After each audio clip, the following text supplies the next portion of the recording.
1950 দশকের শেষ দিকে বিখ্যাত চলচ্চিত্রকার জহির রায়হান, খান আতাউর রহমানের হাত ধরে রাজ্জাক, ববিতা, শাবানার মতো বড় বড় আর্টিস্টদের মাধ্যমে শুরু হয় বাংলা সিনেমার গোল্ডেন এরা।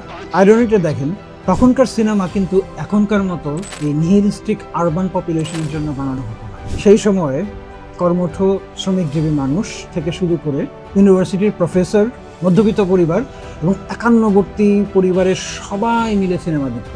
সিনেমাটা তখন ছিল একটা সোশ্যাল রিলিজিয়াস অকেশনের মতো। আর কেমন ছিল সেগুলির গল্প?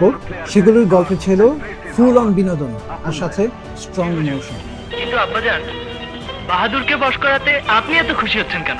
তুমি জানো না বেটা, শরৎচন্দ্র চট্টোপাধ্যায়ের উপন্যাস অবলম্বন করে যেরকম অ্যাডাপ্টেটিভ সিনেমা বানানো হতো, একই সাথে ছিল জীবন থেকে নেয়ার মতো পলিটিক্যাল স্যাটায়ার সিনেমা। সবগুলোই ছিল সুপারহিট ফিল্ম। মানে গল্পে যেরকম দম ছিল, গানেও ছিল প্রাণ। ও আমার বন্ধু গো।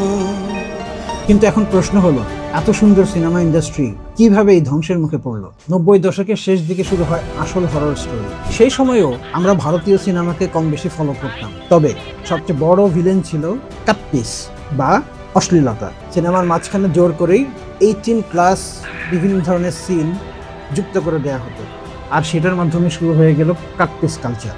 ব্যাস, ফ্যামিলি অডিয়েন্স গায়েব। অশ্লীলতার যুগের ভয়াবহতা এবং নানা ধরনের পুলিশি অ্যাকশনও সে সময় নানা ধরনের মেইনস্ট্রিম মিডিয়াতেও উঠে আসে। মধ্যবিত্ত দর্শক যখন দেশীয় সিনেমাকে বর্জন করা শুরু করলো, তখন সিনেমার লিজেন্ডারি আর্টিস্টরাও আস্তে আস্তে সিনেমা ইন্ডাস্ট্রি থেকে ভেঙে গেলেন।